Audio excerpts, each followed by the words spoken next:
โขนนับเป็กตามบดีลูกหลานสีโค้งใจถวายฟ้อนถวายเจ้าปู่แม่นได้ฟ้อนให้ลูกหลานลำด้วยสมความบงบาทปรารถนาแม่นร่างกายไม่ไหวสำหรับผู้ถ่ายผู้เกนะครับถึงแม่นร่างกายไม่ไหวก็อนุโมทนาสาธุในการระบาดนี้ไหวปูกันสู้ไหวปูกันสั้นสุดที่เอาสู้ออกหันไปทางเจ้าปู่ยกมือไหว้เจ้าปู่นะแต่ทางในการระบาดนี้ให้สำเร็จผลแก่ทุกท่านทุกผู้ทุกนามนะครับเจ้าภาพคนเตรียมไว้ถวายออกมาแฝงกันเด้อคนท่านได้ป่วยไงนะครับผมอนุโมทนาสาธุดังๆ3 ครั้งสาธุสาธุสาธุน้อมถวายเสียงรำเสียงร้องถวายฟ้อนถวายลำองค์เจ้าปู่ตาดิในการนะครับนี่ตื่น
ลบดี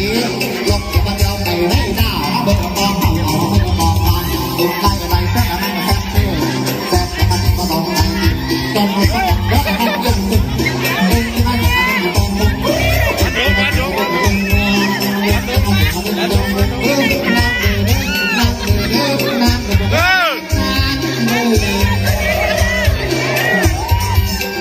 เอาก้อนน้ำมันถวายก้อนจะพอออกจากนั้นมหาปรมีปุตเจ้าปู่ปาริจิตนาพระราชาไว้กระพรในประธานพรประสานสมบัติแก้วแหวนกระทงตรงหลังไหลแก่ผมข้าพระเจ้าติดมหาปรมีก้อนน้ำน้ำมาแตนฟ้อนมาแตนฟ้อน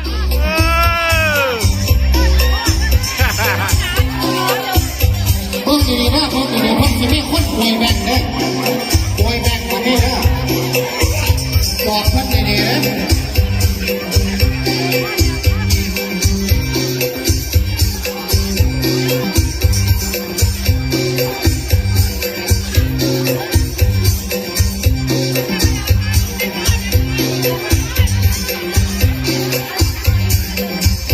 เอาฟ้อ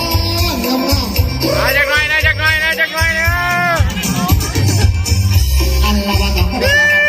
เอาอันเลยน้ำไปน้ำไปเอาก็ต้องอย่างว่าแล้วว่าหันน้ำลงจากเราจะเลี้ยวตาก็เศร้ามีมือแรกมือเศร้ามือสุดสามเวลาเว้นหันนี้มันกันเวลาเป็นวันเจ็บวันเวลาเป็นวันละไม่ได้เจ็บไม่ได้เจ็บไม่ได้เจ็บมาแม่เพียนแม่เพียนเพียนกระดับกระดับร้องมันดีบนเวลาออกโอ้จากน้ำบอกน้ำตาเอาดังมาบังคับคนแก่คิดตนแก่คนรักไปคนรักยังไปนักนอนยังนอนยังนอนคนสักเท่ากันกันกันดังดังกันดังระเบิดดวงมันบานวันดวงอะไรกันมันเป็นเจ้าเกิดจะรักเกิดจะหนูตามันโอ้วันไหนไม่ยอมเลิกนั่นแต่บานวันเก้เก็บแต่อดีตตามเป็นตามเป็นตามนับวันนานานับนาตัดเลี้ยตัวเลี้ยแรงไปแรงจะแต่ละตัดบันมองต้องเอาเรื่องที่โตเลี้ยวเล็กแล้ว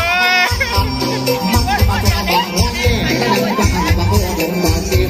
บังนับวันนานับนาตัวนักเลี้ยไอ้โจ้จะได้บังไม่ได้บังได้บังวันนับโก้ตอนเราเป็นหลักรถเราบ้านลูกโซ่โซ่จะมาหลักเราเป็นมาเป็นหลักเราทำเป็นลาวลาวเป็น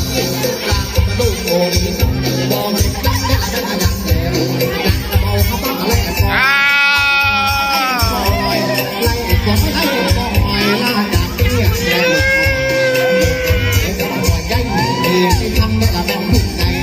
ทิ้งได้บ่ไรจากบางปางคงบางมาด้วยเป็นในใจในแต่ก็ไม่ก็บ่อย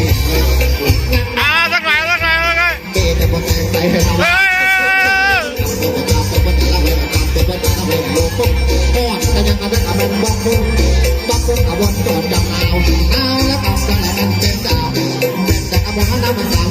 สั่งแก่เก็บตายเซ็งบอกพี่นั่นละมันแนวแก่แนวแก่เลยต้องอกวางที่จะบอกเป็น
ดีกับโมตาลินาคราชอาเจียงแมงธนาสารเขาบัดจากเพียงบังพลาแม่ไงสุโขสุขคนเยอะองค์กับโอ้ยแม่แม่บัดจังอะไรกับเรา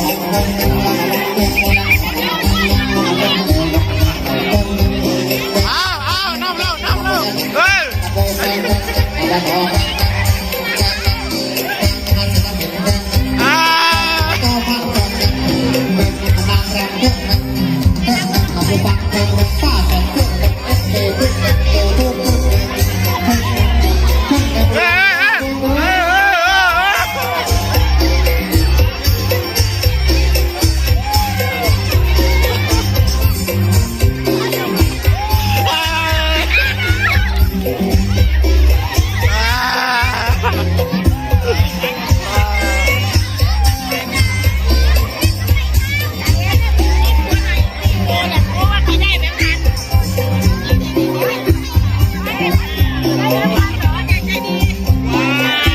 ข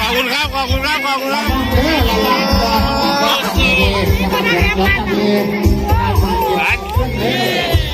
มันป่วยแล้วเอาแต่แรงในความงามเขา ไอ้ที่ให้เจ้าไม่ใช่ปูโลโอ้ยคุณแม่